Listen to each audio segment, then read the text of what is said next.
विरामचिन्हांची दखल घेऊन वाचन करणार आहे. त्याला मजकूर दिलेला आहे आणि त्या मजकुरातील विरामचिन्हांची दखल घेऊन वाचन करायचंय. विरामचिन्हांची ओळख आपल्याला झालेली आहे पहा. तर हे आहे पूर्णविराम. तर पूर्णविराम वाक्याच्या शेवटी असतो. हां, आता हे वाक्य वाच बरं, अक्षरा वाच बरं हे वाक्य. रमेशने वाचन केले. याच्यामध्ये पूर्णविराम कुठे आलेला आहे? शेवटला, शेवटी आलेला आहे. राजवीर तुझ्याकडे एक पट्टी पहा, वाक्य पट्टी वाच बरं. त्याच्या ते वाक्य झाडावर राहते. कुठे आहे तिथं पूर्णविराम? शेवटी आलेला आहे. Very good. तू पण वाच ग. अंगणात मुलगा खेळत होता. हा, इथं शेवटी आलेला आहे पहा पूर्णविराम. अशा प्रकारे या पूर्णविरामचा आपल्याला वाचन करताना वापर करायचा. आता हे पहा, हे अर्धविराम. अर्धविरामाचे हे चिन्ह आहे पहा. आता वाक्यामध्ये हे अर्धविराम कुठं असतं पहा. आता हे वाक्य वाच बरं. हे वाक्य गड आला पण सिंह गेला. इथं कुठं आलेलं आहे अर्धविराम? आलाच्या पुढं. आलाच्या पुढं. Very good. म्हणजे अशा प्रकारचं याचं पण वाचन करायचंय. आता हा आहे स्वल्पविराम. स्वल्पविराम जेव्हा एकाच जातीचे शब्द येतात, एकसारखे शब्द, तेव्हा ते वापरतात. वाच बरं हे वाक्य. गंगा, दिसतंय यमुना, तुम्हाला? कावेरी या भारतातील नद्या आहेत. कुठं कुठं आलेला आहे स्वल्पविराम? दाखव बरं. गंगाच्या पुढे, यमुनाच्या पुढे. Very good. म्हणजे स्वल्पविरामचा वापर करताना पाहते. आता हे आहे उद्गार चिन्ह. उद्गार चिन्ह पहा, आपल्या मनातल्या भावना, दुःख व्यक्त करताना, आनंद व्यक्त करताना वापरतो आपण. आता हे वाक्य श्रेया वाच बरं. बापरे केवढा मोठा हत्ती. बापरे केवढा मोठा हत्ती. आता कुठे आलेलं आहे वैरे उद्गार चिन्ह? बापरेच्या पुढे आणि हत्तीच्या पुढे. हा, बापरेच्या पुढे आणि हत्तीच्या पुढे.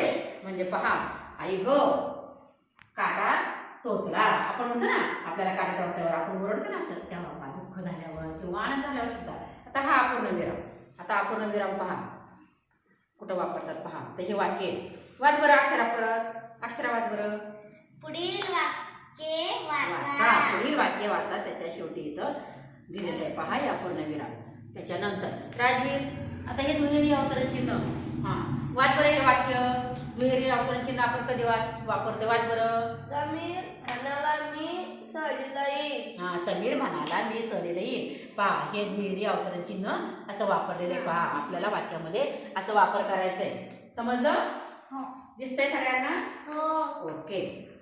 आता त्याच्यानंतर हे एकेरी अवतरण चिन्ह पहा. हे एकेरी अवतरण चिन्ह पहा बरं सगळ्यांनी. हा, आता इथं हे वाक्य पहा. गांधीजींनी चले जाओ ही घोषणा दिली. आता हे वापरलेले पहा. कुठं आले पहा इथं? चले जाऊच्या पुढं. चले जाओच्या या दोन्हींच्या तिथे अवतरण चिन्ह वापरलेले पहा. समजलं? पहा, संयोग चिन्हाचा वापर कसं कुठं करायचा आहे पहा. आता हे वाक्य वाच बरं. हे वाक्य गायले 3-4 मंदिर पुढे धावले. हा, ओके. आता कुठं आलेलं आहे संयोग चिन्ह? दाखव बरं. 3 आणि 4च्या मध्ये. 3 आणि 4च्या मध्ये पहा. मग त्या संयोग चिन्हाचा वापर कसा करायचा आहे पहा. अशा प्रकारे आपण ह्या विरामचिन्हांची ओळख पाहिलेली आहे आणि त्याचं वाचन पण केलं त्या वाक्यांचं. मग वाक्य वाचन करताना विरामचिन्हांची कशी दखल घ्यायची आणि कशा प्रकारे वाचन करायचंय, तर त्याच्यानंतरचा हा एक पहा विरामचिन्ह राहिलेला आहे आपला. कोणता आहे हा? प्रश्न. वाक्यामध्ये प्रश्न विचारलेला असतो पहा आणि मग प्रश्न विचारल्यावर शेवटी याचा हे करतात पहा. आता हे वाक्य आहे पहा. वाच बरं ग. तुला काय आवडते? तुला काय आवडते? प्रश्न विचारलेला आहे आणि कुठे आलेलं आहे प्रश्नचिन्ह?